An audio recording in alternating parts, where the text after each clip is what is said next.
لم تعرف لا العلمانية ولا الليبرالية إلا منذ مجيء الغزوة الاستعمارية الغربية الحديثة بدءا ببونابرت 1798. إذن الليبرالية والعلمانية نتاج غربي لظروف غربية تعلق بموقف الكنيسة وجنود الكنيسة وجنود اللاهوت الكنسي، فكانت الليبرالية والعلمانية رد فعل لهذا الجنود الكنسي وللظروف التي عرفتها أوروبا والتي لا داعي للإطالة في الحديث عنها. إذا منذ اللحظة الأولى نستطيع أن نقول أن الليبراليين والعلمانيين هم أحفاد بونابرت. فكرهم قبلتهم من الغرب. إذن في اتفاق على أن هؤلاء القوم هم أهل التبعية والتقليد للنموذج الحضاري الغربي، لا علاقة لهم بأصالة الأمة ولا بتاريخ الأمة ولا بدين الأمة، ولو كانوا من الأمة. طبعا يلبسون ثيابنا ويتحدثون لغتنا، لكنهم امتدادات سرطانية لهذا النموذج الحضاري الغربي. نأتي إلى التعريف. هناك يعني كثيرون من هؤلاء يهربون من مصطلح العلمانية، لأن أصبحت العلمانية بعد الدراسات الطويلة التي كتبت عنها تعني بوضوح أمام الأمة أن هؤلاء يريدون فصل السماء عن الأرض. عالم الغيب، الدين، الوحي، كل ما له صلة بالوحي وبالدين يريدون حجبه عن الأرض. لأن معنى العلمانية هي نسبة إلى العالم، وذلك كان المفروض الترجمة تكون العالمانية، إنما هي أصبحت مصدر غير قياسي وشاع مصطلح العلمانية. هي نسبة إلى العالم لأنها تزعم أن العالم مستقل بذاته، ليس في حاجة إلى مدبر يدبر شؤونه من خارج الطبيعة ومن خارج هذا العالم، وأن الإنسان مستقل بذاته غير محتاج إلى شريعة وإلى دين وإلى وحي يدبر شؤونه من خارج هذا العالم. إذا العلمانية ولذلك هي علمانية نسبة إلى العالم وليست علمانية نسبة إلى العلم. إذا هذا هو مصطلح العلم بوضوح وفي كلمة، أنها تزعم أن الإنسان سيد هذا الكون،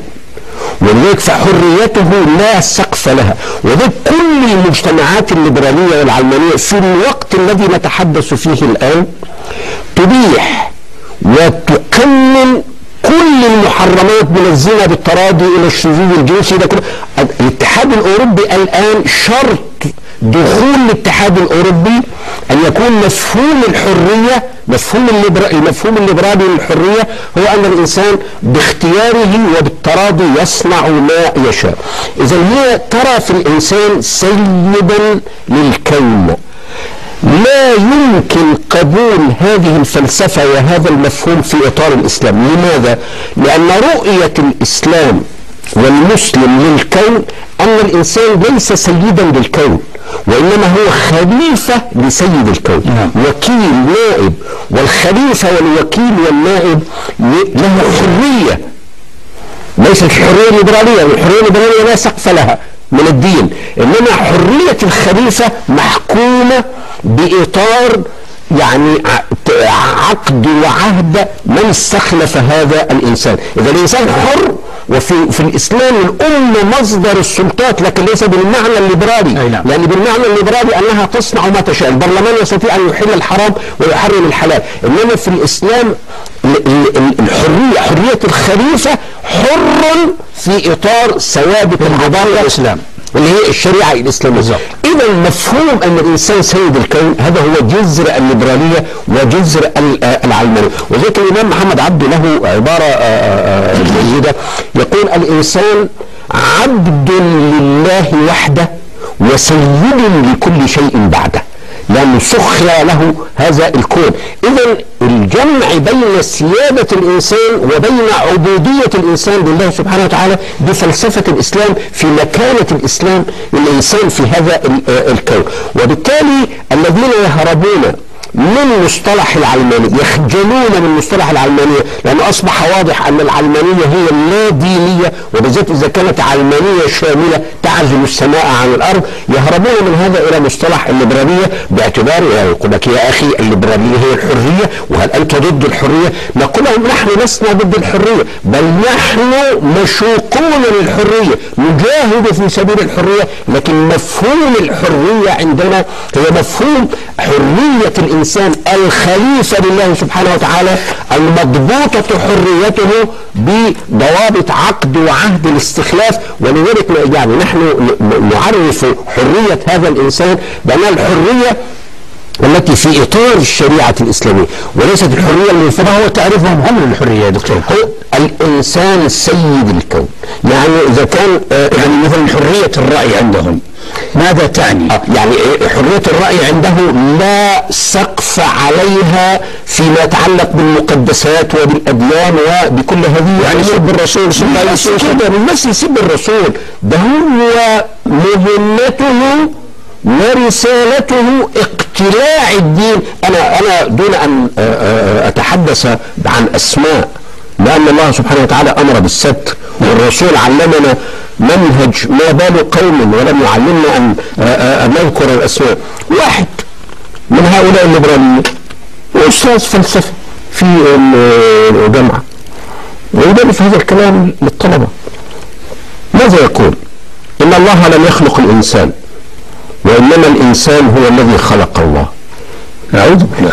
يعتبر أن فكرة الله ده اختراع من الإنسان الجاهل الفقير المحبط المستعبد، فاخترع ذاتا ألقى عليها الصفات التي هو محروم منها.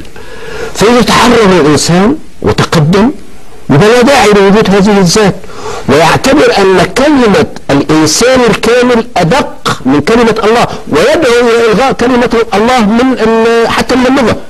شوف ماذا يقول أيضا: الإيمان هو الإلحاد،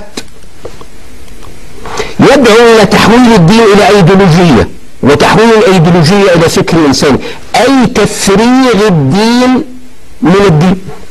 واحد آخر أستاذ في الجامعة اللبنانية دون ذكر أسماء بيقول: لابد للتقدم والنهضة من خلخلة القناعات وزحزحة المعتقدات، ولا بد من نزع هالة القداسة عن الوحي بتعارية التقديس الذي يمارسه الخطاب القرآني، وذلك لتحقيق ايه الهدف بقى؟